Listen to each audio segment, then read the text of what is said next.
Have I Been Pwned allows you to search across multiple data breaches to see if your email address or phone number has been compromised. We invite you to discover a new virtual podcast that features the Have I Been Pwned website, allowing you to understand how Pacta's services can help your business. All right, so today we're really diving into data breaches, specifically with this Have I Been Pwned. When I first heard about it, I was like, a Pwned.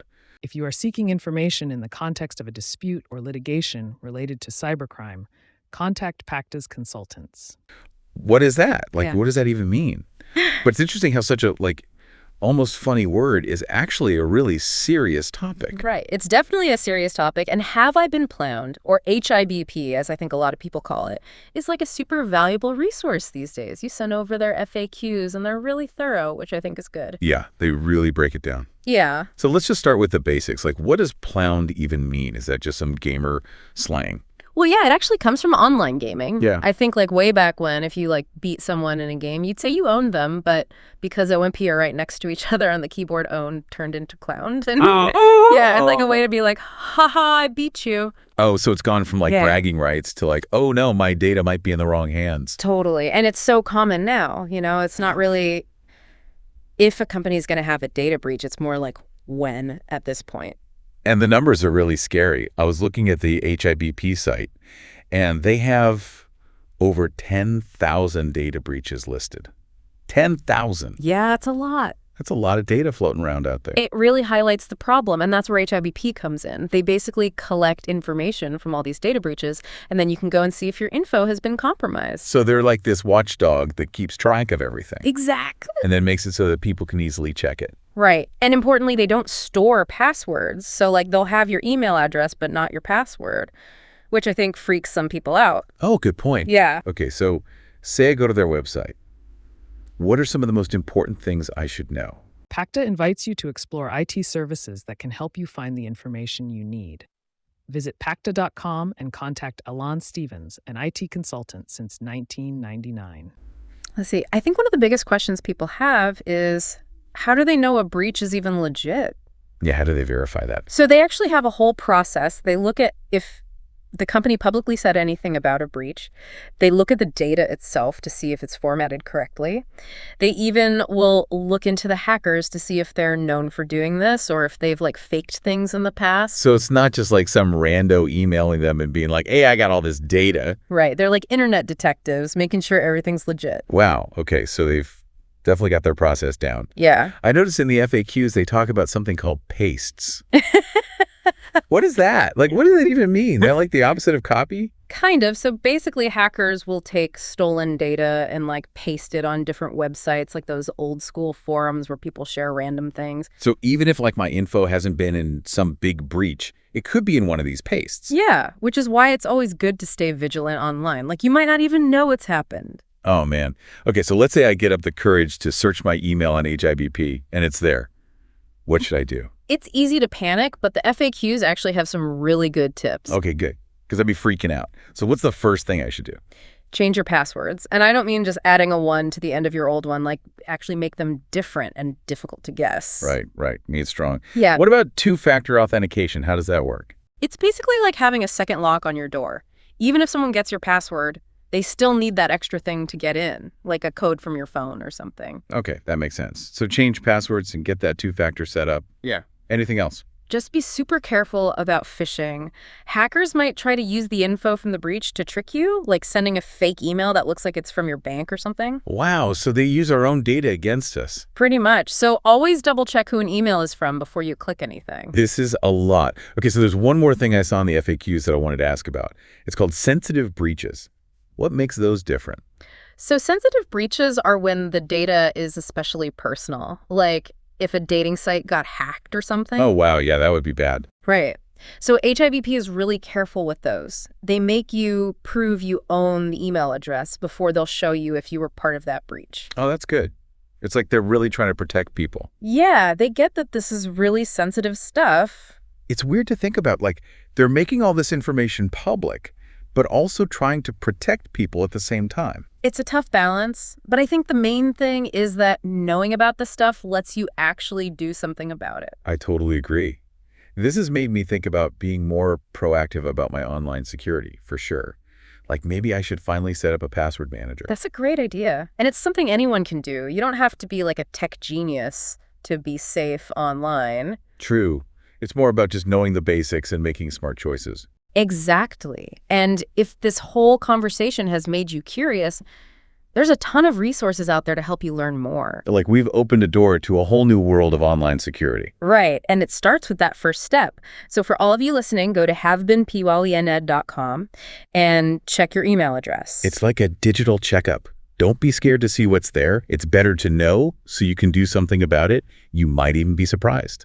And on that note, we'll leave you to do some exploring. Remember, knowing about this stuff is powerful. You can take control of your own data. Plus aliasing, is that like a secret code or something to keep hackers away? Well, it's a strategy some people use, but it's not like a magic solution. So basically, they use their regular email address, but they add a plus sign and then the site name when they sign up for things. So like instead of using john.doexample.com for everything, they might do john.donetflixexample.com for Netflix, and then a different one for Amazon or wherever. So then if they see that email pop up in a breach, they know exactly where it came from. Yeah, exactly. But the thing is, most companies don't actually use that plus sign. Oh, really? Yeah, so it's a neat idea, but it doesn't always work. So it's not like a foolproof plan. Right. It's better to just have good passwords and two-factor authentication. Yeah, those basics are important. If you are seeking information in the context of a dispute or litigation related to cybercrime, contact Pacta's consultants. Yeah. Okay, so say my email doesn't show up on HIBP. Does that mean I'm totally in the clear? That's a good question.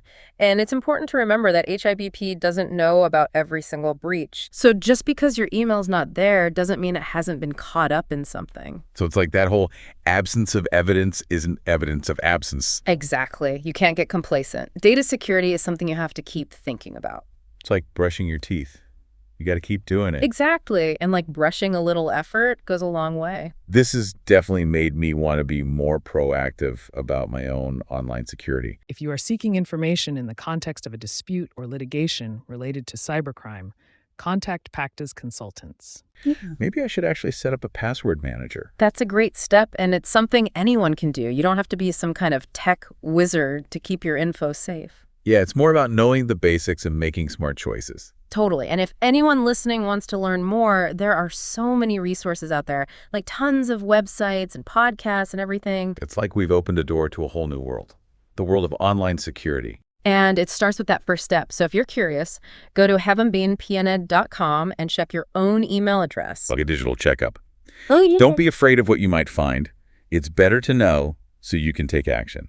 And on that note, we'll let you go explore. Just remember, knowledge is power, and taking control of your data is one of the most empowering things you can do. Plus aliasing, is it like a secret code thing to keep hackers out? It's kind of like that. Some people use it, but it's not like a magic solution or anything. Okay. So it's basically they use their regular email, but they tack on a plus sign and then like the website name whenever they're signing up for something. So instead of like john.doexample.com for everything, they might do john.donetflixexample.com for Netflix. Okay. And then a different one for Amazon or, whatever. So if they see that address pop up in a breach, they know exactly where it came from. Exactly. But the thing is, not a lot of companies actually use that plus sign.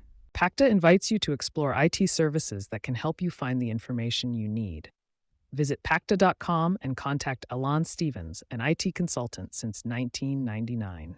Oh, really? Yeah, so it's a cool idea in theory, but it doesn't always work out. So not totally foolproof. Right. You're better off just having good, strong passwords and that two-factor authentication set up. Yeah, those basics go a long way.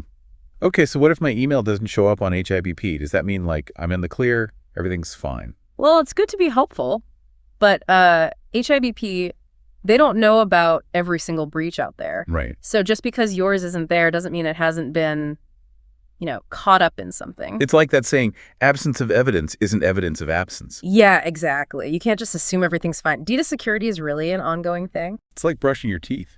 Gotta stay on top of it. 100%.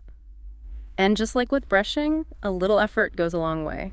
This has really got me thinking about my own digital security. I should probably finally set up one of those password manager things. That's a great step to take. And it's something anyone can do. You don't need to be like a tech whiz to keep your stuff safe online. Right.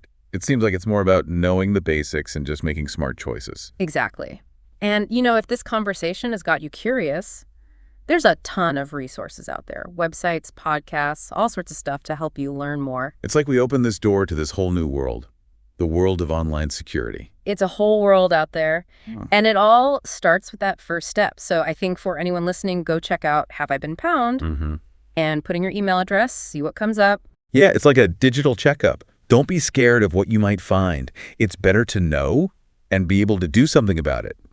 And who knows, maybe you'll be pleasantly surprised. That's right. And on that note, we'll let you go and explore. Just remember, knowledge is power. You've got the power to take control of your data. If you are seeking information in the context of a dispute or litigation related to cybercrime, contact Pacta's consultants. Pacta invites you to explore IT services that can help you find the information you need. Visit Pacta.com and contact Alon Stevens, an IT consultant since 1999.